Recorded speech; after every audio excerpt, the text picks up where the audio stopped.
Your word may continue to guide us also, Father God. Lord, we bring back all the glory and the honor in you. In Jesus' name we pray. Amen. Okay.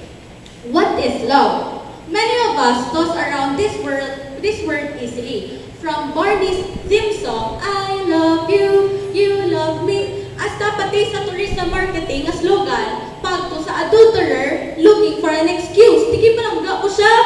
Tiki paano na yung machibig ko yung kay palangga ko to siya. So, this word, love, is misused and overused in our society that we hardly know what to think when someone says, I love you.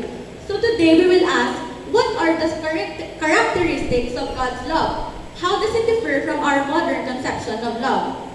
Number one, God's love is unconditional. In the world around us, people are loved on the basis of their performance. Kung si LeBron James mag-dribble-dribble, kung makashoot 3 points, ano dayon? We love you, LeBron James! We love you!